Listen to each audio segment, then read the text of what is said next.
So first things first, how are you? I'm all right. Just trying to stay sane. I think like everybody else. It's obviously like it's a weird time for everybody. So just trying to keep it together and push forward. With this in mind then, what is it like releasing an album in this time? A lot of people have been asking me that, and I'm not sure that I have the answer yet. since the album's not out, I really have no idea. Enough. It's it is very unusual knowing that we're not going to be able to go out and play these songs anytime in the near future, which is like such a familiar feeling for us. I think Pallbearer's live component has always been a huge aspect of the band. So that being kind of stripped away is definitely alien. And now if we look at the new record then, you mentioned the live playing, and that was one of the points of emphasis, I suppose, on this record, to capture the essence or the feel of the live show. So what was it about the live show that you wanted to capture, and why?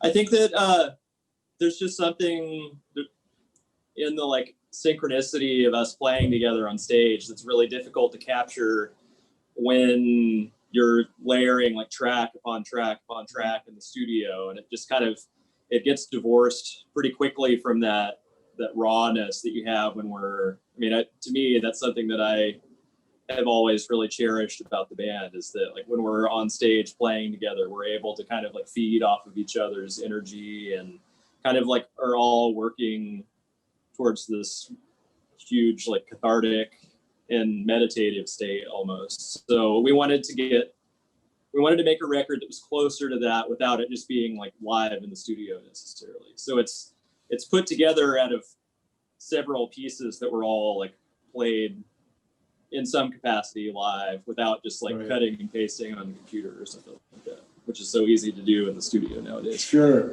But one thing about, I think, you guys' music is it's always had it always felt together in a sense. It was never a kind of loose tracks here. There was always a thread running through.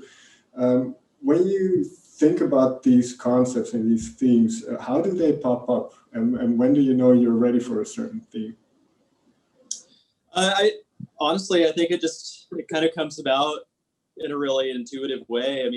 Usually one of us, primarily Brett and myself, will be working separately on our songs, and then as we present it to the band, then those other things start getting added in. Everybody has their own feedback and input on the song, so we are always thinking about how things could be orchestrated in the overall piece of music. But it usually, as time goes on, we'll just find those places where there are the extra elements in there that kind of build off of just that basic skeleton. Right. If you go back to when you started writing for this album, what kind of mindset were you in? What kind of thoughts did you have, both musically and in terms of kind of where you wanted some of the lyrics to go?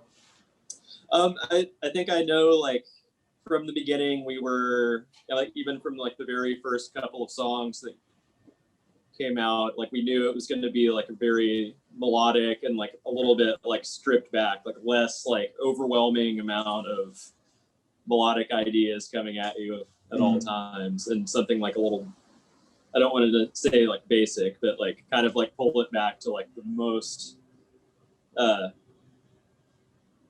don't know, more base level foundational stuff. And then for the lyrical process, I sort of knew going in to last year that it was quickly approaching.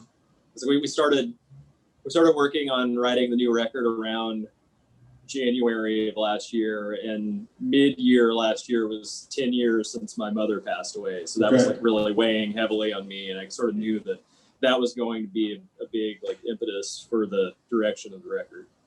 And then a lot of it has to do with that thematically. Right, and I think with Brett as well, his mother is suffering with Alzheimer's, I believe. So when you tackle this heavy subject, and obviously it's very, very personal to you and very difficult, I suppose, to deal with. What is the creative process like then? You mentioned the word catharsis earlier. Is it something like that? Is it something like but what is that process like for you to delve into that part of your psyche in a way? I mean, that was difficult. I mean, it was just sort of like a lot of like long nights, just really ruminating on what those feelings meant to me and like how they could manifest themselves into the music. There were a lot of like really like long sessions last year, especially like during the winter months at the beginning of the year through like spring, that I remember like spending hours and hours just kind of like soaking in those feelings and like figuring out how they were going to like sort of like fit into and shape the direction of the music that was sort of being developed at the same time. Right. Well, if you take a specific song, then which song or two songs maybe were the first that kind of got shaped, and then that kind of. The first couple, I think, Riverbed was the very first one that really came together in a complete way, and then I had actually been working on Caledonia for like pieces of it for like a couple of years, and then I finally like figured out how they all fit together, and then like those separate chunks of it, I like midway through last year, I was like, I had kind of like an aha moment, and then like the song all just like came together like really quickly once I like knew like what the glue was going to be for the song, like kind of what the like emotional trajectory would be for the song. That's an interesting way of putting it, because how important is mood or a certain atmosphere, creating a certain atmosphere within a song, especially when you talk about these type of topics. I mean, for me, that's like one of the most important things in music, and I think that like without that, like Pallbearer definitely wouldn't be anywhere near like the same kind of band. I think just in general, like for all the music that I like, or at least music that I'm inspired by, that emotion is like very, very crucial to the music. So that's something that's, I think, like always at front of mind for us, is like knowing like what the themes and things that we were going to be like sort of like focusing our attention on, like how that plays into the songwriting, even like before the words have come out necessarily, just sort of knowing the like sentiment that we want to sort of like imbue into the songs is pretty important. And do you kind of arrive at those sonic landscapes? As you mentioned, sometimes you can get stuck with certain sequencing and all that kind of stuff. So is it pretty much trial and error, and just kind of over time figuring out what works and how to capture that emotion or atmosphere? It depends. I mean, some songs came together really quickly, and it was just sort of like the emotion was there. It didn't take a lot of like digging to find like how it fit together and conveyed a certain thing. But yeah, for some of the pieces, it was, I know, like a longer developmental stage, like Silver Wings too, which is the song that Brett wrote. Like that was something that like unfolded kind of over the course of many months last year, like figuring out like how the flow of the song changed when like something like was taken out of the sequence that we'd been playing it, and like kind of so it sort of like mutated in some different directions before we knew like totally like how, like what sort of like direction it was going to go in emotion, what sort of arc it would have. This might sound as a strange question, but was it important for you guys to have a song like Silver Wings where you can really kind of explore those sonic I don't know right word, landscapes, the right path? Yeah, I mean, I definitely think that it like sort of, it helps hold like the two sides of the album together, sort of like, since it's sort of the centerpiece of the record, and it is like kind of harkening back to some of our older, like longer and less linear songs. Like it I don't know, I think it's pretty important that it like ballasts the shorter tracks, because some of the songs are like shorter or simpler, and then there are still some more complex ones that are closer to stuff that we did on Heartless. So I think it sort of like helps tie everything together on this record. Right. And I think one of the kind of the shorter ones, the Quicksand of Existing, is one of those songs that I think works the way it is, where like you say, it kind of juxtaposes what just came before, and then it's at the other end of the spectrum almost, because it's like intentionally like much simpler. It doesn't have a lot of twists and turns like Silver Wings does. It's supposed to be more just about like immediate impact and less of a like, song of like preponderance. But am I right in saying then that this diversity was very important? Because I also read that you looked at kind of how certain rock albums were in the 70s, where they used to have epic songs, but then also kind of the more hit-oriented songs and all these kinds of different types of songs. So was that a point of emphasis as well for you guys? Absolutely. Yeah, we definitely kind of like look at the blueprint of a lot of our favorite bands from like the beginning of maybe the very, very tail end of the 60s through the end of the 70s, where there would be a huge diversity in sounds on a record that all still came together to make a really cool piece. It didn't sound like it was just like wildly different across song to song sometimes, but it might, if you just listen to them out of context, it might not make sense. But once you hear the record all together, it creates this like kind of adventure almost. Right. In that sense, then, well, there's one song in particular I wanted to talk about, which was Rite of Passage. Now, I can imagine that was a very difficult song for you to I don't know if you wrote it personally, but I did. That it was quite a difficult song to write for you. So with what we just mentioned, then heading into a song like that, what is that like, and how do you approach a song of that kind of importance or significance to you? That was another song that I sort of I wrote a good chunk of it just in the course of a couple days, and I already sort of knew right out of the gate like what it was going to address in the chorus, even though I eventually changed like all the words to the song. I knew what I wanted to convey with the song. It was just like already like weighing so heavily on me that I think it was just kind of like ready to come out almost.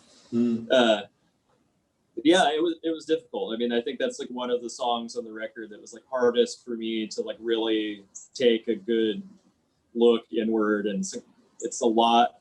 It addresses a lot of like flaws that I see in myself and in my development over the years, and then also like is carrying on like a conversation that's threaded throughout the record with my mother who passed away. So, but like I said, what threads the entire record is I suppose this question of who am I, and how you perceive kind of yourself, not just in the now but in the past, and how kind of all those experiences that you had kind of led you to where you are now.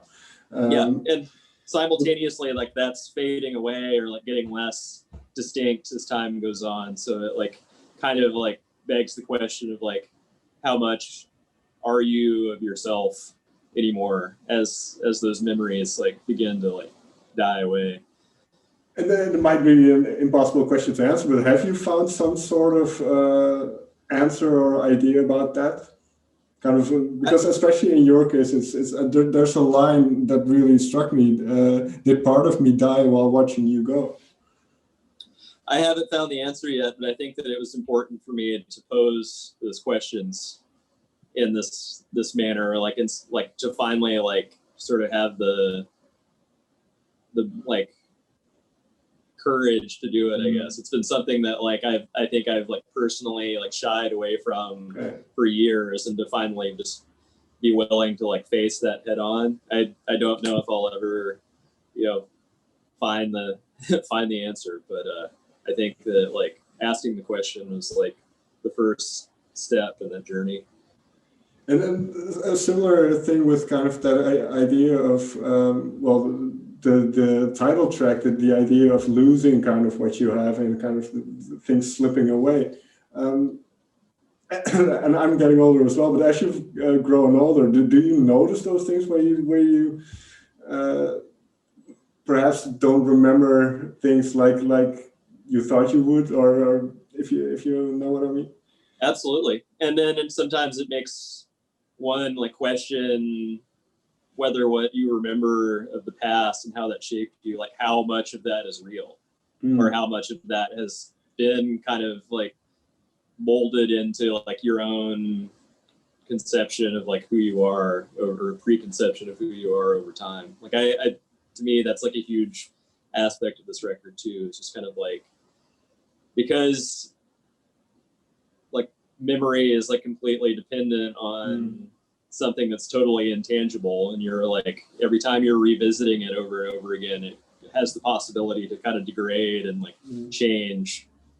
It's, I don't know, it's kind of a scary thought that like you may no longer be the person that you thought at all anymore. Right, and then for me, what I find very interesting about this thing is that your mind always has kind of the advantage over you. It can always shape, and then you don't really have control over that. So Yeah, you can be convinced something is true, yet. So that's a very interesting thing to explore. And when, because it's almost. Did you talk to Brad about this beforehand to kind of get on the same page in terms of themes? interestingly enough, we both kind of arrived in that same space without even having any kind of dialogue. Okay.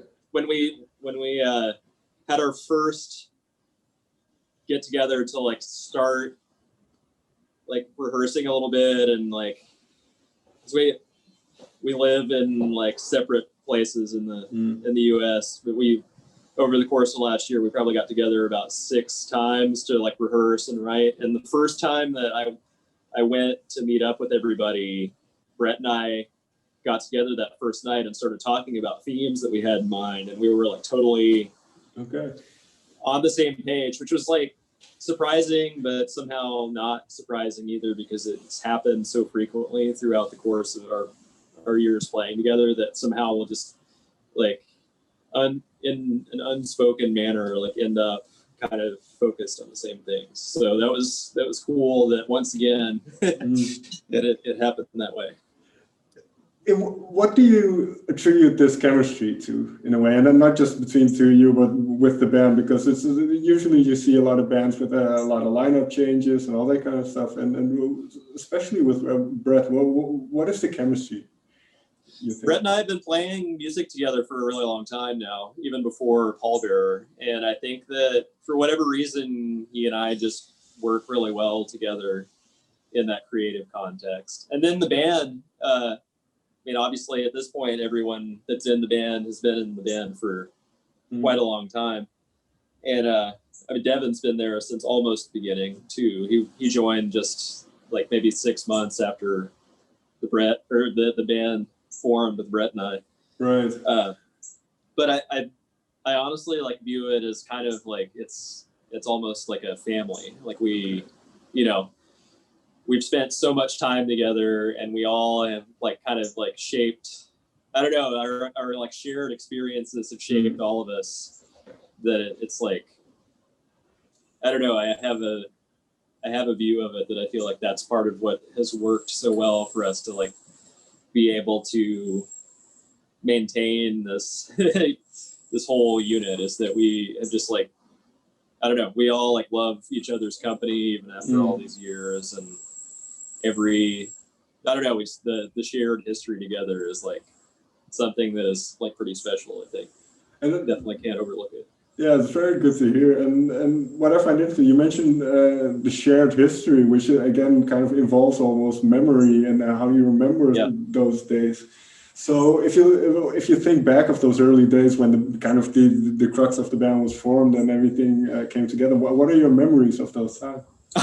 They're so hazy. It's like almost just like this like mythology now. Like we all like, you know, when we talk about stuff that's kind of like rooted in nostalgia for those days, it's funny to like hear everybody's different perspective on it, or like outside perspective on it. Like sometimes we'll like hear from like close friends of ours or something who talk about like our early days together, and we're like, whoa, wait, I don't even remember it being like this. So yeah, I don't know, being this deep into our career now, it's like interesting to kind of like look back on that stuff and like see how wildly different things were then, because we had no idea that we would be doing this for this long, or that we would have done all of the things that we've done over the years. It was not even an inkling of that was like on our minds then.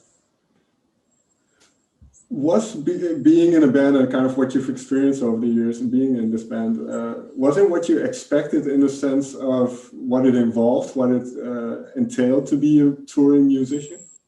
Oh, I had no idea like what that meant then. Like when we started the band, like I think that like the idea of what a touring band was like just not even not even like a concept that I understood. And like our first few tours that we did, we clearly like we were all like not really like fully grasping like that you need to like be on time or like have any like semblance of professionalism. So And we finally figured it out.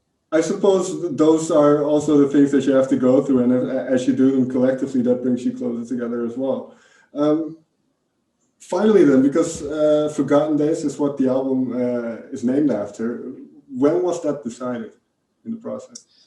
I think that, yeah, we didn't have a name in mind for sure until like after the album was like completely tracked, and we sort of started having an idea of like the way the sequencing of the record would be. Like it just, we decided like all across the board that made sense. It like encapsulates the record on a lot of different levels. Even though the song itself kind of deals with the Alzheimer's factor, it's still like, it works in so many other contexts regarding the like themes on the record. So it kind of just like showed itself like once everything was done. We're like, all right, this totally makes sense. There's no need to like try to like reach for something else, because it like this is actually like the perfect way to kind of like leave that stamp on this record. It's like has something to do with virtually every song on the record. So.